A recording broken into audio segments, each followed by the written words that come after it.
Hello students, hope that you are doing good. In this video we are going to start a fresh chapter of Science 1 that is refraction of light. इस channel पे अब तक हमने दो chapters cover कर चुके हैं जिसमें से फर्स्ट चैप्टर है ग्रेविटेशन एंड उस चैप्टर को हम लोग ने न्यूमेरिकल के साथ कवर किया है एंड सेकंड चैप्टर है हेरिडिटी एंड इवोल्यूशन. ओके, तो ये दोनों चैप्टर को अगर आपको एक्सप्लोर करना होगा तो इस चैनल का जो प्ले लिस्ट है वहां पे आपको सारे वीडियोस मिल जाएंगे. So without any further delay let's dive into this pages.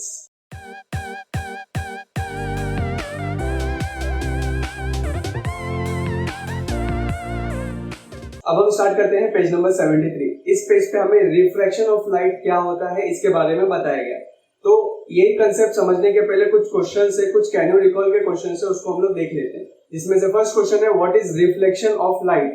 Okay, तो इसके बारे में हमने प्रीवियस स्टैंडर्ड में पढ़ा है कि रिफ्लेक्शन ऑफ लाइट मतलब क्या है. सिंपल कि जो लाइट है वो बाउंस ऑफ हो जाता है. मींस अगर एक कोई पर्टिकुलर ओपेक सब्सटेंस है यहाँ पे, ओके, एंड लाइट रेज यहाँ से ऐसा स्ट्रेट आ रहा है तो जस्ट यहाँ से ये ओपेक ऑब्जेक्ट से टकराने के बाद वो लाइट रेज कैसा हो जाएगा, ऐसे बाउंस हो जाएगा, वो यहाँ से रिफ्लेक्ट हो जाएगा. ओके, तो इसी फिनोमेना को हम लोग क्या बोलते हैं, रिफ्लेक्शन ऑफ लाइट बोलते हैं. Okay, second can you recall is what are the laws of reflection of light.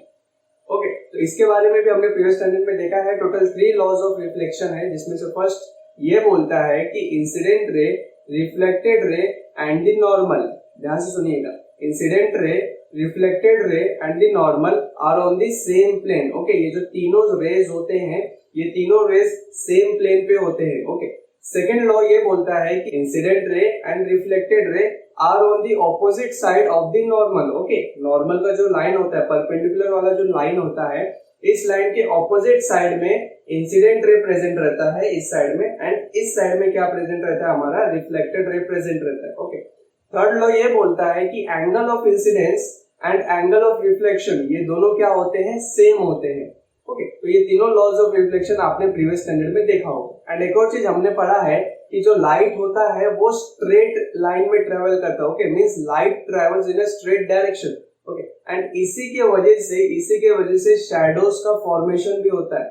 Okay, क्यों होता है, क्योंकि लाइट जो है वैसे स्ट्रेट लाइन में ट्रेवल कर रहा है और यहाँ पे अगर कोई ओपेक ऑब्जेक्ट आ जाता है तो इस ओपेक ऑब्जेक्ट के वजह से ये लाइट रे इधर से पास नहीं हो पाता.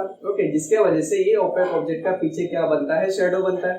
क्लियर. एंड ये जो शैडो का पोजीशन है वो दो पोजीशंस पे डिपेंड करता था. पहला पोजीशन क्या, पहला किसका पोजीशन, पहला सोर्स ऑफ लाइट का पोजीशन. ओके, अगर ये सोर्स ऑफ लाइट यहाँ पे है, इसका पोजीशन मैं यहाँ पे कर दूं या उसके आगे कर दूं या कहीं पे भी चेंज कर दूं तो शैडो का जो डायरेक्शन है, शैडो का जो पोजीशन है वो चेंज हो जाएगा. ओके, सेकंड पोजीशन है वो है ऑब्जेक्ट का. ओके, अगर मैं इस ऑब्जेक्ट का पोजीशन चेंज कर दूं तो भी ये जो शैडो फॉर्म होगा उसका पोजीशन चेंज होगा. ओके, तो ये सारी चीजें हमने प्रीवियस स्टैंडर्ड में कवर की है, उसके लिए मैं यहाँ पे आपको इन डिटेल में उसके बारे में नहीं बता रहा हूँ. ओके, अब इसके बाद इस चैप्टर में, इस स्टैंडर्ड में हम लोग उसके एक लेवल थोड़ा ऊपर जाएंगे. हम लोग ये चीज देखेंगे. देखिए, हमने प्रीवियस स्टैंडर्ड में क्या बोला था कि लाइट जो है वो स्ट्रेट लाइन में ट्रेवल करता है. ओके, बट यहाँ पे हम लोग ये चीज देखेंगे कि जो लाइट है वो बेंड भी होता है. ओके, मींस जो लाइट का डायरेक्शन है वो चेंज भी होता है. ओके, तो वो कौन से कंडीशन है या नहीं तो वो कौन से सर्कमस्टेंसेस है जिस समय ये जो लाइट है जो स्ट्रेट लाइन में ट्रेवल करता है, अब तक हम लोग को ये चीज लग रहा था, वो लाइट का जो डायरेक्शन है वो चेंज हो सकता है. ओके, तो उन सर्कमस्टेंसेस को समझने के लिए कुछ एक्टिविटीज है जिसको हम लोग को सबसे पहले समझना पड़ेगा. ओके, तो सबसे पहला जो एक्टिविटी है वो उसमें हमें क्या करना है, सिंपल एक ग्लास लेना है. ओके, पीने का पानी का जो ग्लास होता है वो लेना है, बट उसका जो मटेरियल है वो ग्लास ही होना चाहिए. ओके, मींस ट्रांसपेरेंट होना चाहिए. एंड इसके अंदर हमें क्या करना है, वाटर को फिल कर देना है. सिंपल. अब इसके बाद हमें क्या करना है, एक पेंसिल लेना है एंड इस पेंसिल को इस ग्लास के अंदर हमें डिप करना है. सिंपल. अब यहाँ से हमारा एक्सपेरिमेंट स्टार्ट होता है. इधर से हमें कुछ ऑब्जर्वेशन करना है. सबसे पहला ऑब्जर्वेशन हमें ये करना है, ये जो पेंसिल है जिसको आपने इस ग्लास के अंदर परपेंडिकुलर डिप किया था. ध्यान से, मैंने क्या बोला, परपेंडिकुलर मींस स्ट्रेट डिप करना है. उस पेंसिल का जो थिकनेस है उस थिकनेस में आपको कुछ चेंजेस दिख रहा है क्या, बट वो चेंजेस कहाँ पे आपको देखना है, वाटर के अंदर. ओके, सेकंड आपको ये करना है कि जो पेंसिल को आपने पहले परपेंडिकुलर डिप किया था, स्ट्रेट डिप किया था, उसी पेंसिल को आप थोड़ा इंक्लाइन कर दीजिए, थोड़ा उसको ऐसे टेढ़ा कर दीजिए. ओके, अब जब उसको आप इंक्लाइन कर देंगे तो अब आपको क्या चीज ऑब्जर्व करना है कि अंडर द वाटर, पानी के अंदर, उस पेंसिल में आपको कुछ चेंजेस दिख रहा है क्या, उसके थिकनेस में, यानी तो वो कहीं आपको ब्रोकन दिख रहा है क्या, कहीं आपको वो टूटा हुआ दिख रहा है क्या। ओके, तो ये सारी चीजें आपको ऑब्जर्व करनी है। ओके, तो पहले अगर सिनेरियो की अगर हम लोग बात करें, जब हमने पेंसिल को स्ट्रेट डिप किया था, तो जो पेंसिल का पोर्शन हमने वाटर के अंदर रखा है वो पोर्शन हमें थिक दिखाई देगा, मोटा दिखाई देगा, एज कंपेयर टू जो पोर्शन ऊपर है, वाटर सरफेस के ऊपर है।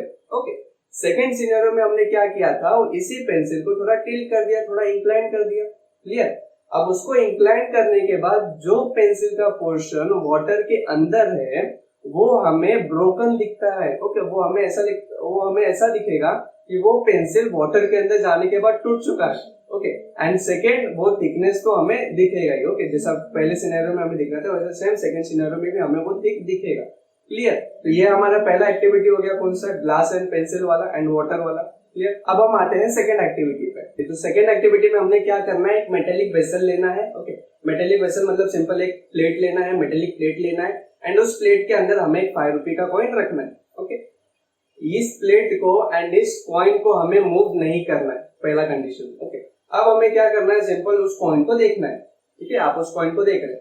अब देखते देखते आप थोड़ा पीछे जाइए, समझ रहे हैं आप, इसको इमेजिन करते चलिए। आप उस कॉइन को देख रहे हैं एंड देखते देखते आप थोड़ा पीछे जाइए। अब एक पॉइंट ऐसा आएगा, एक पोजीशन ऐसा आएगा, आपका एक पोजीशन ऐसा आएगा जहां पे आपको वो जो कॉइन आपने रखा है ना वेसल के अंदर, वो जो कॉइन आपने रखा है वो कॉइन आपको नहीं दिखेगा। ओके, कोई नया चीज नहीं, ऐसा होता है। ओके, तो उसी पोजीशन पे जाके आप रुक जाइए। ओके, एंड ये पोजीशन कैसा होना चाहिए, ये पोजीशन ऐसा होना चाहिए जहां से आपको ये जो 5 रुपए का कॉइन है वो दिखना बंद हो जाए।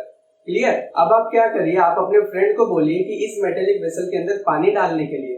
ओके, तो जब वो पानी डालेगा, ध्यान से इसको इमेजिन करते चलिए, जब वो पानी डालेगा तो जैसे जैसे वो पानी डालते जाएगा तो आपको पहला तो इधर पे ही रहना है, इस पोजीशन पे ही रहना है। ओके, एंड ये मेटेलिक वेसल भी वहीं पे, कॉइन भी वहीं पे। चेंज क्या हो रहा है, बस ये मेटेलिक वेसल के अंदर पानी डाला जा रहा है। ओके, तो जैसे जैसे वो पानी डालते जाएगा एंड जैसे जैसे पानी का जो लेवल है वो उठता जाएगा, तो एक पॉइंट ऐसा आएगा, एक लेवल ऐसा आएगा जहां पे आपको ये जो कॉइन है वो वापस से दिखना स्टार्ट हो जाएगा।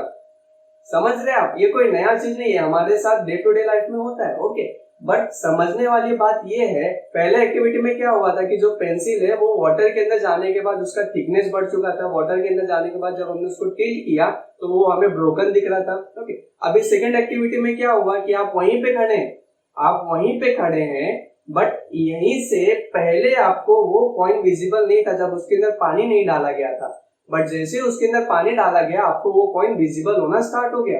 ओके, तो ये दोनों एक्टिविटी क्यों हो रहा है, सुनिए, दोनों ऑब्जर्वेशन का कंक्लूजन यही आएगा कि change in direction of light. Yes, मैंने क्या बोला, ये जो दोनों ऑब्जर्वेशन हो रहा है इसका एक ही रीजन है, change in direction of light.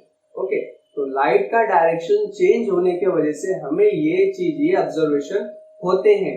Okay, but कहीं ना कहीं हमने इसके बारे में कभी सोचा नहीं होगा। ओके, क्योंकि ये हमारे साथ नॉर्मल है। समझ रहे हैं आप।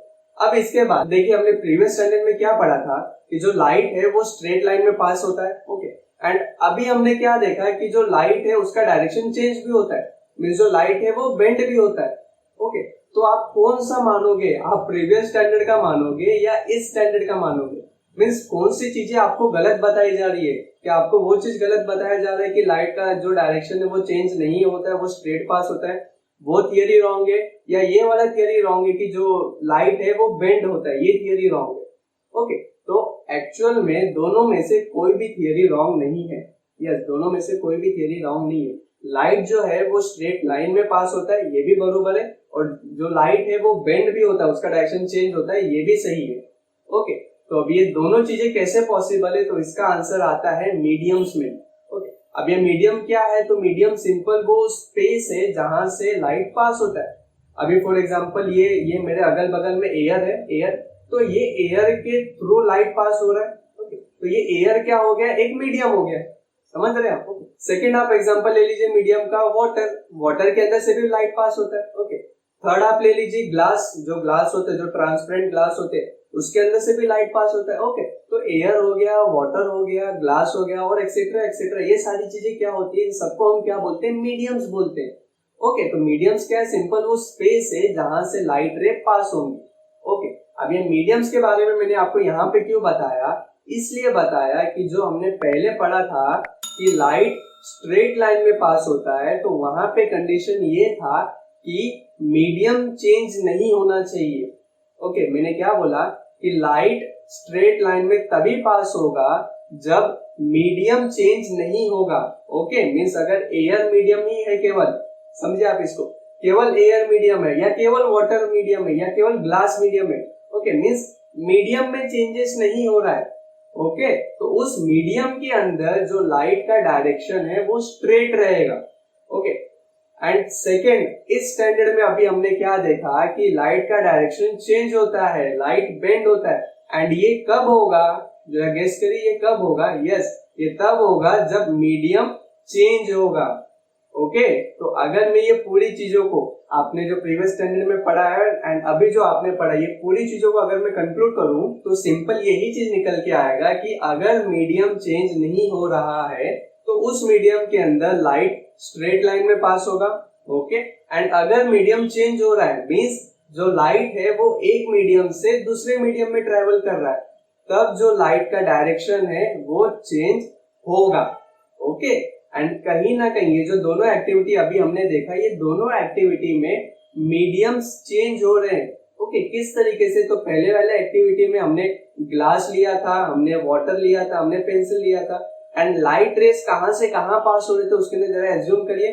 सबसे पहले लाइट रे कहां से आया जाएगा, तो एयर के थ्रू वाटर के अंदर एंटर किया जाएगा। ओके, एंड कहीं ना कहीं इस वाटर के थ्रू वापस से वो एयर में गया होगा। मीन्स कहीं ना कहीं वहां पे जो मीडियम्स है वो चेंज हो रहे। ओके, इसके वजह से वहां पे change in direction of light हो रहा है। ओके, एंड उसी की वजह से हमें वो ऑब्जर्वेशन वहां पे दिख रहा है। सेकंड एक्टिविटी में क्या हो रहा था, सेकंड एक्टिविटी में भी मीडियम्स चेंज हो रहे थे। कैसे, पहले वाटर नहीं डाला गया था, बट सेकंड सिनेरियो में हमने उसके अंदर, उस मेटेलिक वेसल के अंदर वाटर को पोर किया। ओके, मींस एयर हो गया एक मीडियम, वाटर हो गया दूसरा मीडियम। ओके, तो कहीं ना कहीं ये सेकंड वाले एक्टिविटी में भी मीडियम्स चेंज हो रहे। ओके, तो यही रीजन है, मीडियम्स चेंज होने के वजह से जो लाइट का डायरेक्शन है वो चेंज होता है। ओके, तो अब मैं जो स्टेटमेंट बोल रहा हूं उसको आप ध्यान से सुनिएगा। लाइट चेंजेस इट्स डायरेक्शन, क्या मैंने बोला, light changes its direction, but ये कब करता है, लाइट अपना डायरेक्शन कब चेंज करता है, while traveling from one transparent medium to another transparent medium। बरोबर ना, अभी हमने देखा है कि जब लाइट एक ट्रांसपेरेंट मीडियम से अनदर ट्रांसपेरेंट मीडियम में ट्रेवल करेगा तो लाइट का डायरेक्शन चेंज हो जाएगा।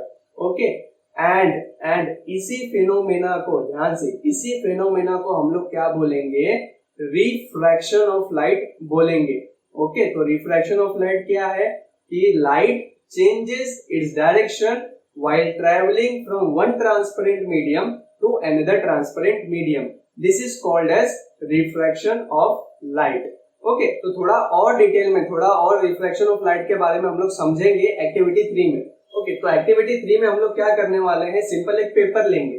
ओके, तो वो पेपर में यहाँ पे बोर्ड पे बनाता हूँ। ये मैंने क्या ले लिया, एक A4 साइज का पेपर ले लिया। ओके, ये क्या है, ये है पेपर। क्लियर, अब इस पेपर पे क्या करना है, ध्यान से सुनिएगा। ये जो A4 साइज का पेपर है, इस पेपर के ऊपर आप जो ग्लास स्लैब होता है ना, जो ग्लास स्लैब होता है, अच्छा अभी ग्लास स्लैब क्या है, तो ग्लास को रेक्टेंगुलर शेप में 3D स्ट्रक्चर होता है वो। ओके, तो उसी को हम लोग क्या बोलते हैं, ग्लास स्लैब बोलते हैं। तो इस पेपर के ऊपर आपको क्या करना है, ये जो ग्लास स्लैब है इसको ऐसे रख देना है। ओके, तो ये ग्लास स्लैब था, उसको आपने क्या कर दिया, इस पेपर के ऊपर रख दिया।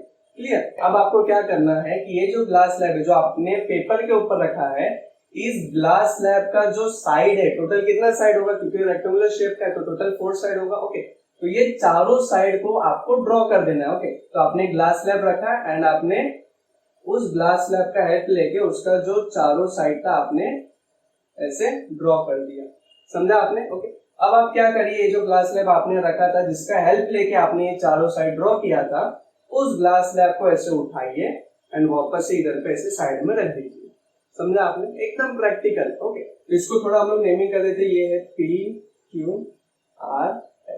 ओके, तो यही जो PQRS है, इसी PQRS को मैंने यहाँ पे ड्रॉ किया है थोड़ा अच्छे तरीके से, PQRS।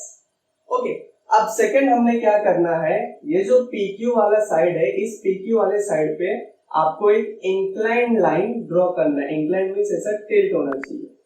ओके, आपने क्या कर दिया, एक इंक्लाइंड लाइन ऐसा ड्रॉ कर दिया। क्लियर। अब ये जो इंक्लाइंड लाइन आपने ड्रॉ किया है, ये ऐसा ड्रॉ होना चाहिए कि ये PQ के जो सरफेस है वहां पे जाके इंटरसेक्ट हो। तो यस, वहीं पे हो रहा है। ये PQ का सरफेस यहाँ पे है एंड ये जो इंक्लाइंड लाइन है वो यहाँ पे। तो ये दोनों चीजें कहाँ पे इंटरसेक्ट हो रही है, तो इस वाले पोजीशन पे इंटरसेक्ट हो रही है। ओके, तो ये जो पॉइंट है, ये जो पॉइंट है वहां पे एक ऐसा मैं पहले परपेंडिकुलर लाइन दे देता हूँ। ये PQ एंड ये लाइन, ये दोनों कैसे है, परपेंडिकुलर है। ओके, एंड ये जो पॉइंट है जहां पे ये लाइन एंड ये जो PQ का सरफेस है ये इंटरसेक्ट हो रहा है, इस पॉइंट को हम लोग क्या बोलेंगे, एंड ऐसा नेम दे देते उसको। ओके, अब ये जो लाइन आपने यहाँ पे ड्रॉ किया है, इस लाइन के ऊपर आपको दो पिन को ऐसा पियर करना है। ओके, तो पहला जो पिन आपने पियर किया वो मान लीजिए कि आपने इस वाले पोजीशन पे किया, ये लाइन के यहाँ पे किया, तो उधर पे हम लोग ए ऐसा नाम दे देते, एंड दूसरा जो आपने पियर किया वो यहाँ पे किया। समझ रहे हैं आप? ओके, मैं वापस से रिकैप करा दूं आपको। ये पेपर है हमारा, ओके, एंड ये जो लाइन हमने ड्रॉ किया ये ग्लास स्लैब का आउटर वाला सरफेस है। उसके बाद हमने ये इंक्लाइंड लाइन ड्रॉ किया एंड ये इंक्लाइंड लाइन जहाँ पे इंटरसेक्ट हो रहा था वहां पे हमने एन ऐसा नेम वहां पे हमने दे दिया, एंड इस पॉइंट पे हमने एक परपेंडिकुलर भी ऐसा ड्रॉ कर दिया। क्लियर। एंड फाइनली हमने क्या कर दिया, ये जो इंक्लाइंड लाइन हमने ड्रॉ किया था वहां पे हमने दो पॉइंट को यानी तो दो पिन को ऐसा पियर कर दिया। तो पहला पिन जहाँ पे हमने पियर किया उसको हमने ए बोल दिया, सेकेंड पिन जहां पे हमने पेयर किया उस पोजीशन को हमने क्या बोल दिया, बी बोल दिया।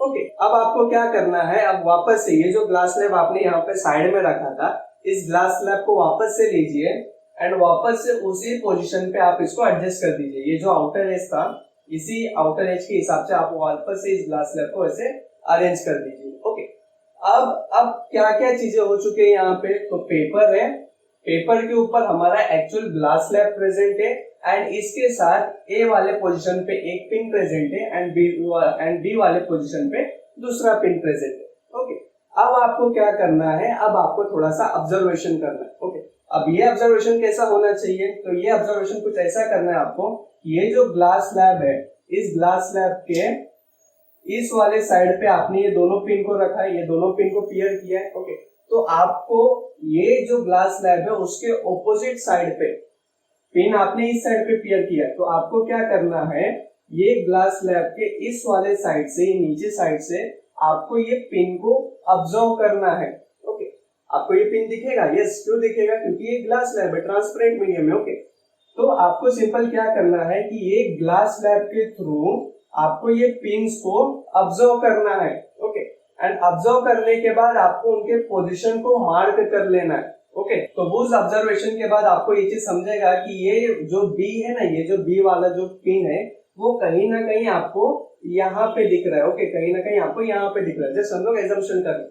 एंड ये जो ए वाला जो पिन है वो कहीं ना कहीं आपको यहाँ पे दिख रहा है। क्लियर। तो ये जो बी वाला पिन है उसको हम लोग इस साइड में ऐसा सी नेम दे देते हैं, एंड ये जो ए वाला पिन है उसको हम लोग इस साइड में ऐसा डी वाला नेम दे देते हैं। क्लियर। अब इसके बाद क्या करना है, वापस से ये जो ग्लास स्लैब आपने इधर पे रखा है उस ग्लास स्लैब को वापस से लीजिए एंड इसको साइड में रख दीजिए यानी तो फेंक दीजिए, क्योंकि अभी उसका यूज नहीं है। ओके, अब इसके बाद आपने क्या करना है, ये जो सी एंड ये जो डी, ये जो पोजीशन आपने ऑब्जर्व किया है, ये दोनों पॉइंट को आप क्या कर दीजिए, ज्वाइन कर दीजिए।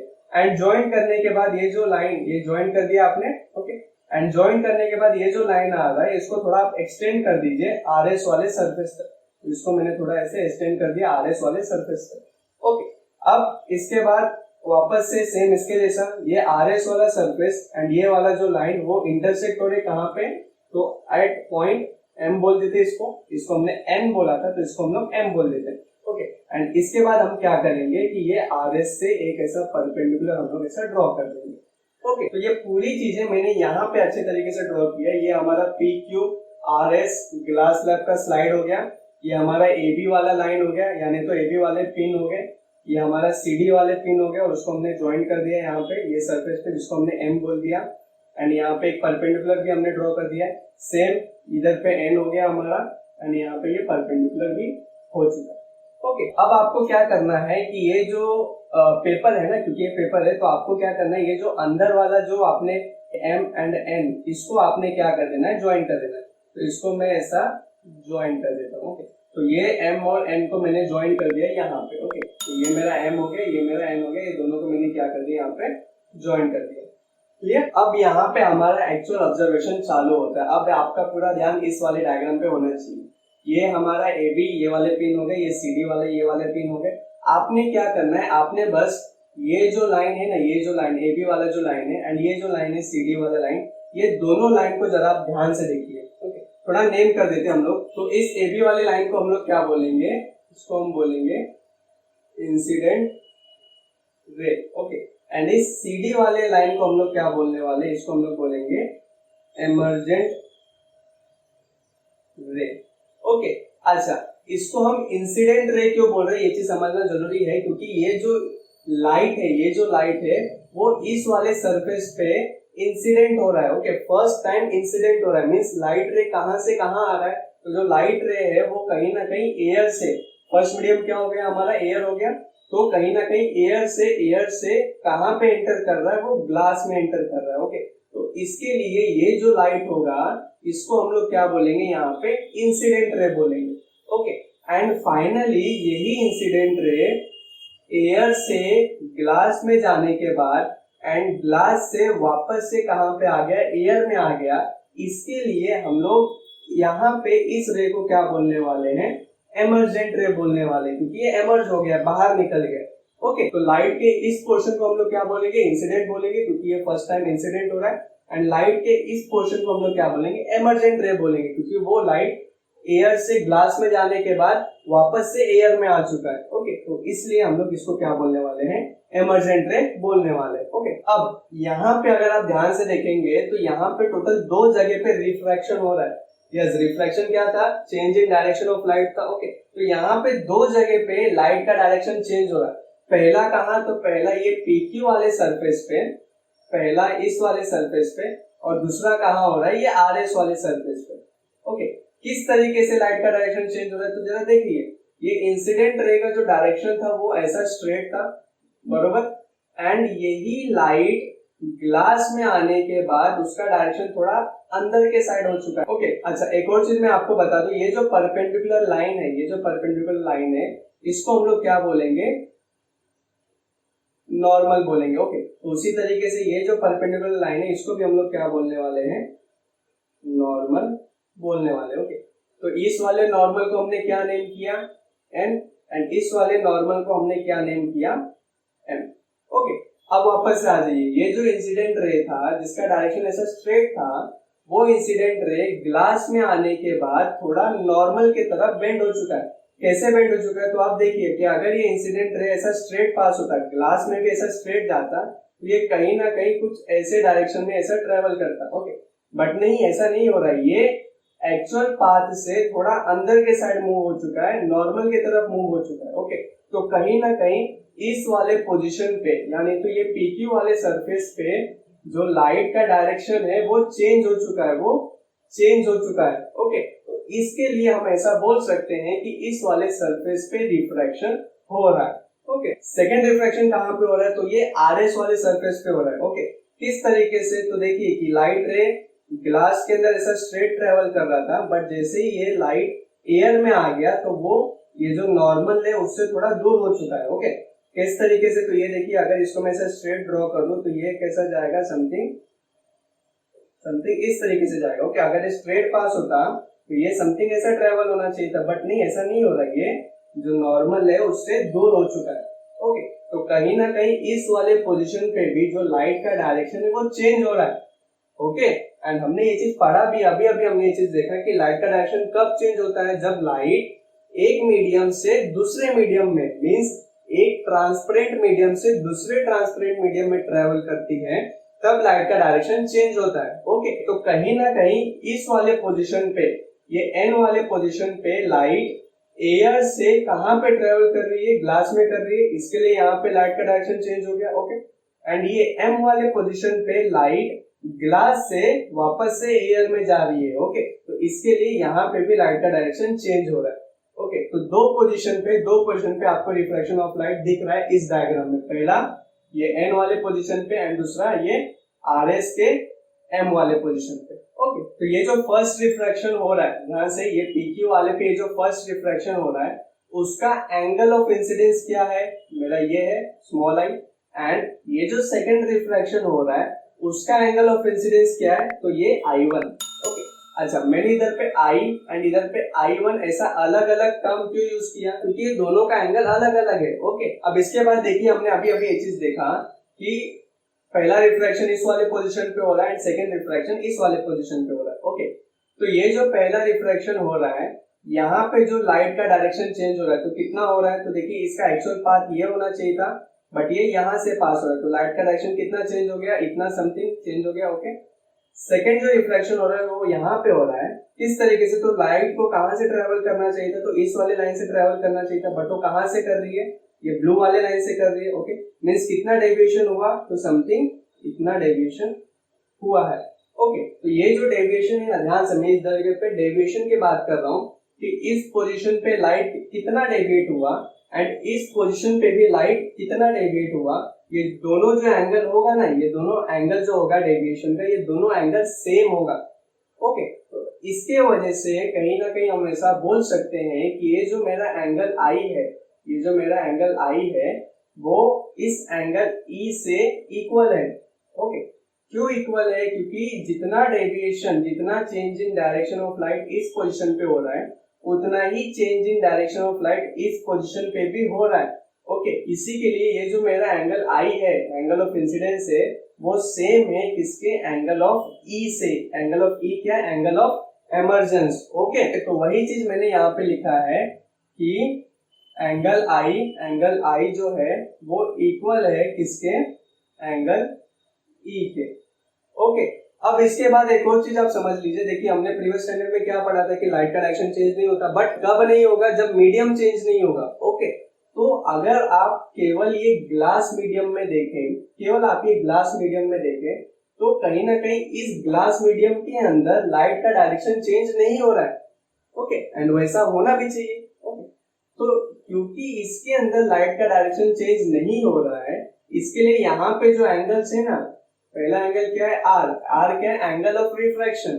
ओके, एंड दूसरा एंगल क्या है, I1, ये I1 क्या है, एंगल ऑफ इंसिडेंस। ओके, तो ये जो R है एंगल ऑफ रिफ्रैक्शन एंड ये जो I1 है एंगल ऑफ इंसिडेंस, ये दोनों एंगल कैसे हैं, सेम है। क्यों सेम है, क्योंकि ग्लास के अंदर लाइट का डायरेक्शन चेंज नहीं हो रहा है। ओके, तो इसी की वजह से मैंने यहाँ पे क्या लिखा है, angle of I1 is equal to angle of R। Okay, अब यहाँ पे एक और चीज आप समझ लीजिए कि जहां पे भी आपको रिफ्रैक्शन दिखेगा, ओके, क्या मैंने बोला, जिस पॉइंट पे आपको रिफ्रैक्शन दिखेगा तो उस पॉइंट पे दो एंगल आना फिक्स है। पहला एंगल क्या, angle of incidence. Okay, and दूसरा एंगल क्या, एंगल ऑफ रिफ्रैक्शन। ओके, तो उसी तरीके से क्योंकि यहाँ पे दो जगह पे रिफ्रैक्शन हो रहा है, पहला रिफ्रैक्शन यहाँ पे हो रहा है, दूसरा रिफ्रैक्शन यहाँ पे हो रहा है, तो ये दोनों जगह पे इनके खुद के एंगल ऑफ इंसिडेंस भी होंगे एंड इनके खुद के एंगल ऑफ रिफ्रैक्शन भी होंगे। ओके, तो अगर मैं बोलूं कि इस वाले पोजीशन पे एंगल ऑफ इंसिडेंस क्या होगा, तो सिंपल आई होगा, एंड इस वाले पोजीशन पे एंगल ऑफ रिफ्रैक्शन क्या होगा, तो सिंपल आर होगा। ओके, सेकंड रिफ्रैक्शन की अगर मैं बात करूं तो इस वाले पोजीशन पे एंगल ऑफ इंसिडेंस क्या होगा, तो I1 होगा। ओके, एंड इस वाले पोजीशन पे एंगल ऑफ रिफ्रैक्शन क्या होगा, तो E होगा, एंड इस वाले पोजीशन पे हम लोग एंगल ऑफ रिफ्रैक्शन को क्या बोल रहे हैं, एंगल ऑफ एमर्जेंस बोल रहे हैं। क्यों बोल रहे हैं, क्योंकि जो लाइट रे था वो कहां से आना स्टार्ट हुआ, वो एयर से आना स्टार्ट हुआ, वो कहां पे गया, ग्लास में गया, एंड फाइनली कहां पे आ चुका है, वापस से एयर में आ चुका है।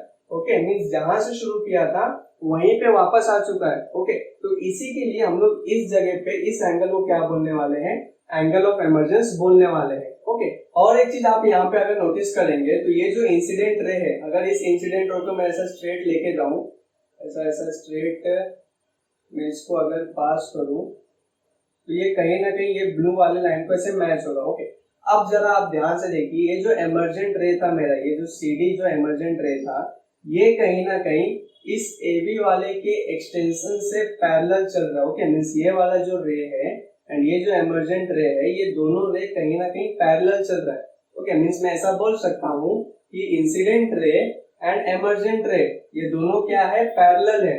ओके, बट यहाँ पे एक और चीज आप जान लीजिए कि ये जो इंसिडेंट रे है ये कहीं ना कहीं थोड़ा बहुत डेविएट भी हुआ है एमर्जेंट रे से। ओके, तो ये जो ग्लास स्लैब वाला एक्सपेरिमेंट अभी हमने देखा, इस एक्सपेरिमेंट से हमें क्या चीज मालूम पड़ रहा है, इस एक्सपेरिमेंट से हमें प्रैक्टिकली ये चीज मालूम पड़ रहा है कि देखिए हमने पिंस को कहीं और रखा था, ए बी वाले पोजीशन पे रखा था, बट जैसे हम लोग ग्लास स्लैब के थ्रू देख रहे थे तो वो पिन हमें कहीं और दिख रहा था।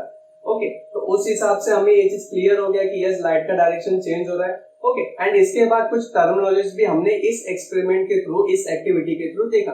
क्या क्या टर्मिनोलॉजी हमने देखा, तो एक एंगल ऑफ इंसिडेंस देखा, एंगल ऑफ रिफ्रैक्शन देखा, एंगल ऑफ इमर्जेंस देखा, फिर इंसिडेंट रे के बारे में देखा, फिर रिफ्रैक्टेड रे के बारे में देखा, फिर इमर्जेंट रे के बारे में देखा। ओके, एंड उसमें से कौन से एंगल इक्वल है, कौन से एंगल इक्वल नहीं है, क्या चीजें पैरेलल है। ओके, तो वो सारी चीजों के बारे में हमने इस एक्टिविटी के थ्रू समझा है। ओके, तो बस इस वीडियो में इतना ही। आई होप कि आपको वीडियो समझा होगा। फिर भी अगर आपको कुछ क्वेश्चन होगा तो प्लीज कमेंट डाउन बिलो। इसके नेक्स्ट वीडियो में हम लोग आगे के कंसेप्ट को एक्सप्लोर करेंगे। Till then take care, bye bye and thank you.